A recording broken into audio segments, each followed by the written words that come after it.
Demi-finale Ligue des Champions. Ouh, donc on a un Dortmund, non, PSG Dortmund, et on a un Real Madrid Bayern de Munich. Qui va l'emporter? Le PSG ou Dortmund? Le Real Madrid? Le Bayern? Real Madrid champion, PSG presque champion. Lequel des deux va pouvoir battre l'outsider Dortmund qui fait une saison monstrueuse en Ligue des Champions, ou le Bayern Munich qui est le Bayern Munich? Ouh, le suspense est à son comble. Et vous savez quoi? Il y avait un jeu concours, j'ai décidé de participer à ce jeu. Oui, je vais me mouiller moi aussi.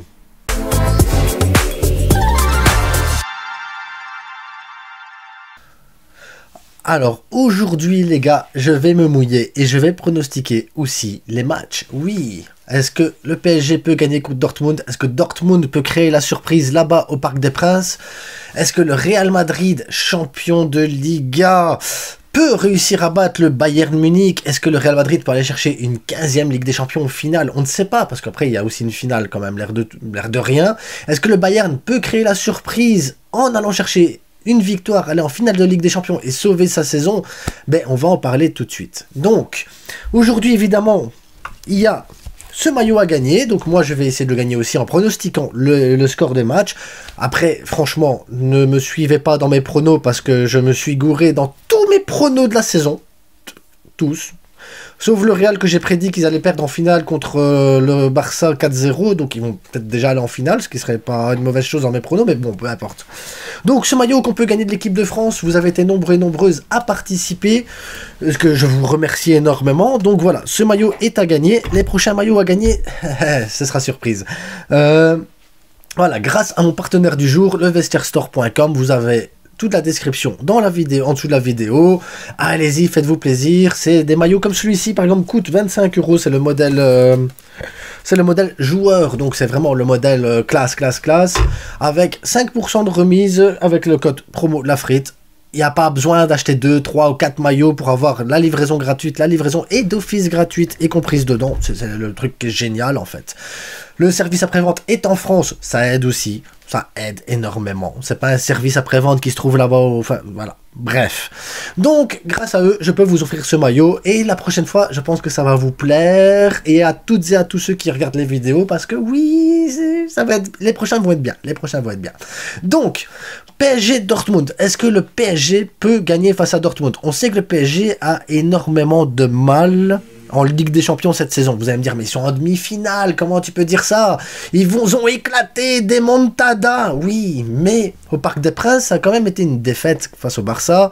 Compliqué avec Newcastle, compliqué avec le Milan, compliqué avec toutes les équipes du monde actuellement. Le PSG, c'est pas vraiment ce que je peux appeler la saison où tu te dis, oui, le PSG vraiment est au-dessus de toutes les équipes. Le PSG, c'est assez compliqué, je trouve, à prédire. Ou voilà, parce que ici, moi, Dortmund, PSG, par exemple, je me suis dit, bah voilà, le PSG va battre Dortmund, parce que Dortmund, c'est que Dortmund. Oui, mais c'était sans compter sur Sancho, Adeyemi, sur Hummels. Ah non, Dortmund, c'est quand même solide. C'est quand même solide. Dortmund n'a rien à perdre. Rien. Ils ont tout à gagner. Donc, je pense pas qu'ils vont arriver en infériorité. Je pense pas qu'ils vont arriver avec un visage du genre « Ouais, c'est bon, on est en demi-finale, c'est déjà bien pour nous. » Je pense pas. Franchement, je pense pas. Je pense que Dortmund est en mission et prend du plaisir sur le terrain. Et une équipe qui prend énormément de plaisir est très dangereuse. À côté de ça, tu as un PSG quand même avec une pression, je trouve, malsaine. Malsaine avec les médias, parce que je trouve que les médias sont très malsains avec ce PSG-là. Après, c'est à l'image de Luis Enrique qui préfère avoir... Je l'ai vu avec le Barça, je l'ai vu avec la sélection espagnole. Luis Enrique veut que toutes les critiques arrivent sur lui. Il le fait, c'est fait exprès, c'est lui qui veut ça. Il veut absolument décharger la pression des joueurs sur lui. Il veut absolument que, voilà, c'est... Et si le club réussit et gagne, ah bah, il dira que c'est les joueurs. Parce que Luis Enrique est comme ça, ouais, c'est les joueurs, c'est eux qui font le boulot et tout ça. Si ça perd, il assumera en disant, voilà, c'est moi, c'est les trucs, voilà. Luis Enrique est un très grand entraîneur pour tout ça, dans la gestion, dans la communication, et même dans la manière de pouvoir captiver son groupe. Donc je pense que moi, je vois le PSG gagner contre Dortmund Pas par un grand Mbappé, pas parce que Dembélé va faire une folie, pas parce que Vitinha ou non. Je pense que Luis Enrique va réussir à mobiliser tous les joueurs, même ceux qui sont sur le banc, même ceux qui vont pas rentrer. Je pense qu'il va vraiment réussir à mobiliser tout ce groupe-là pour les amener à la finale. Et j'ai une foi en Luis Enrique pour sa capacité à transcender les joueurs. Vraiment. Luis Enrique est très très très très fort là-dedans. Très très fort. Et c'est dans sa communication, qu'on aime ou qu'on n'aime pas. C'est dans sa communication. Ici, il l'a dit ouvertement, on va gagner contre Dortmund. Et Luis Enrique est quelqu'un qui a énormément confiance en lui. Et c'est normal. Et c'est normal, j'ai envie de vous dire. Il y avait une interview, je me souviens, c'était avant la Coupe du Monde, la dernière Coupe du Monde, où on lui avait dit, mais vous n'êtes pas un peu arrogant de dire que vous êtes le meilleur entraîneur du monde?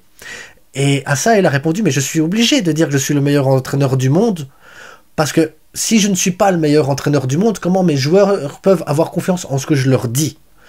Et cette arrogance-là est une manière de communication pour dire aux joueurs, les gars, si je vous dis que vous pouvez le faire, si je vous dis qu'on peut aller en finale, c'est parce qu'on peut aller en finale. Et on peut aller gagner cette finale de Ligue des Champions. Donc moi, si je le dis, c'est parce que je le vois. C'est parce que j'ai confiance en vous et parce que vous pouvez le faire. Et vous avez le talent pour y arriver. Et Luis Enrique a une faculté de fou pour transmettre ça. Un truc de dingue. J'envie le PSG pour avoir un entraîneur comme ça. Franchement, j'ai envie le PSG. Xavi, c'est ce qui lui manque réellement. Il lui manque ce truc de transcender les joueurs. Il faut transcender les joueurs. Donc, j'ai confiance en Luis Enrique pour le fait qu'il va envoyer le PSG en finale de Ligue des Champions. Je vois le PSG gagner contre Dortmund 4-0. 4-0. Je vois le PSG mettre un 4-0 à Dortmund en demi-finale de Ligue des Champions retour, malgré un match compliqué à l'aller. Ouais. Faites ce que vous voulez, vous, en pronostic. Hein. Ce que vous voulez. Mais moi, c'est mon prono. Le PSG gagne 4-0 contre Dortmund demain soir. Maintenant, on va passer à la compétition au maître de cette compétition, donc au Real Madrid, qui joue contre un Bayern Munich. Un Bayern Munich que j'ai trouvé un peu affaibli au match aller parce que il y a des gens qui revenaient de blessures. La défense centrale, c'est pas Upamecano, c'est pas De Ligt, c'est voilà, on sent que ça manque de complémentarité. Kim, c'est un bon défenseur, mais voilà, c'est pas du niveau Ligue des Champions.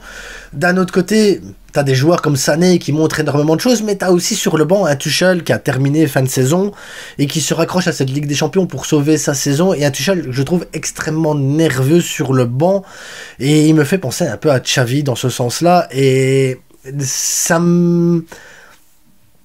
m'inquiète dans la forme de communication que tu peux avoir avec tes joueurs. Donc, Tuchel, tu vois, c'est l'inverse de Luis Enrique. J'ai vachement moins confiance en un Tuchel que en un Luis Enrique. Donc, ce qui fait que moi, le Bayern Munich a une très très belle équipe. Hein. Müller, Sané, t'as Kimmich, t'as plein de joueurs vraiment intéressants du côté du Bayern Munich. Et Musiala, il est chaud. Et malgré tout, j'ai l'impression que Tuchel n'arrive pas à sublimer les joueurs et à leur donner cette confiance qu'ils ont besoin pour passer ce cap qu'ils doivent passer maintenant pour pouvoir dire, voilà, on est un grand d'Europe. Ça reste quand même un grand d'Europe, le Bayern, attention, ça reste un grand d'Europe. Je minimise pas le Bayern Munich. Je dis juste que l'empreinte Tuchel n'est pas une bonne empreinte pour ce Bayern Munich-là.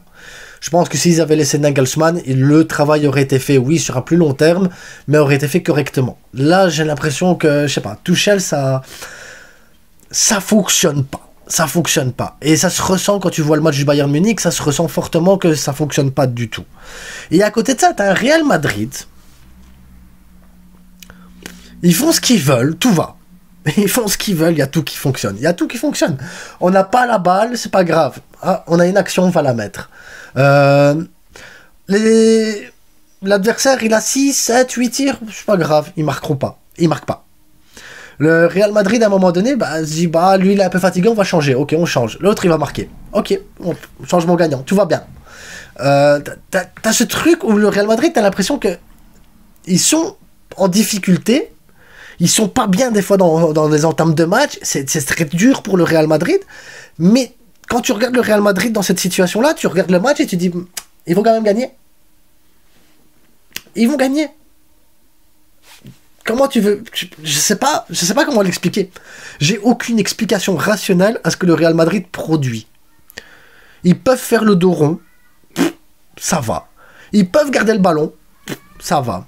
Ils peuvent avoir une occasion, ça rentre. Ils veulent tenter un dribble, ça passe. Ça me dégoûte, je vous jure, ça me dégoûte. T'as l'impression que c'est cheaté, c'est trop facile. C'est trop facile. Pour le Real Madrid, c'est trop facile.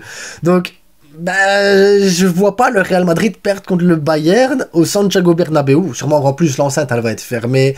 Ça va résonner. Ils sont champions de Liga, donc l'ambiance, elle va être de dingue. L'ambiance, elle va être phénoménale là-bas à Madrid. C'est sûr et certain, l'ambiance, elle va être monstrueuse. Je vois pas comment le Bayern va réussir à renverser la situation face à ce Real Madrid. Je vous jure, j'arrive pas à imaginer. Le point faible du match aller du Real Madrid, c'était Lucas Vazquez. Lucas Vazquez a coûté 2 buts au Real Madrid. Soyons clairs et nets, il a coûté 2 buts et il a empêché le Real Madrid de terminer quelques actions par son manque de justesse dans les 30 derniers mètres. Cette fois-ci, c'est Carvajal. Tu vas avoir Carvajal, tu vas avoir Rudiger, tu vas avoir peut-être Tchouaméni à mon avis, vu que Nacho a joué. Mendy va sûrement jouer, tu vas avoir Camavinga, tu vas avoir Kroos, Bellingham, peut-être Valverde, enfin j'en sais rien, mais peut-être mieux à 4 comme ça, avec Vinicius devant et Rodrigo. Je sais pas, je vois pas du tout, je vois pas, j'arrive pas à imaginer le Real perdre contre ce Bayern-là, alors que le Real Madrid marche sur l'eau dans toutes les compétitions actuellement, et t'as l'impression qu'il force même pas. Moi c'est ça, moi qui me frustre le plus, c'est que t'as l'impression qu'ils forcent même pas le talent. Ils n'ont pas besoin.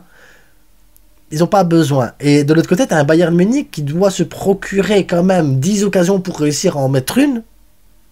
Et c'est les stats qui disent ça. Hein. C'est vraiment les stats. En Ligue des Champions, je crois que c'est 27% des occasions sont cadrées du côté du Bayern Munich. Et dans ces 27%, c'est pas souvent qu'ils marquent. Donc le Bayern Munich est en manque d'efficacité totale. Et à côté de ça, t'as le Real. Bah, je sais pas. Je sais pas. Donc moi je vois le Real Madrid battre le Bayern Munich. Et vu comment le Real Madrid est actuellement et le Bayern est actuellement, après vous allez me dire c'est la Ligue des Champions, ça n'a rien à voir, ce qui se passe sur le plan national n'a rien à voir avec ce qui se passe sur le plan européen, c'est deux contextes totalement différents. Je vois le Real éclater le Bayern 3-0. Je vous jure, je vois le Bayern se prendre 3 buts et ne pas réussir à en mettre un. Encore une fois, c'est mon prono, les gars. C'est mon prono. Ne me suivez pas. Je me gourde dans tous mes pronos depuis le début de saison. Je l'ai dit en début de vidéo. Mais je vois bien un 3-0 pour le Real Madrid face au Bayern. Et je vois une finale, donc PSG-Real Madrid. Et une finale qui ne m'enchante pas. Une finale qui m'enchante pas vraiment. Donc après, s'il y a une finale PSG-Real comme c'est prévu, est-ce que je fais un live avant? Est-ce que je fais pas un live avant? J'en sais rien du tout. Franchement, ça va être compliqué. Mais cette fois-ci, je vais regarder le match PSG-Dortmund. La dernière fois, je ne l'ai pas regardé. Cette fois-ci, je vais le regarder. Et on voit si on fait un débrief après ou pas. Ou si on fait un live. À vous de me dire en commentaire, les gars. C'est vous qui décidez.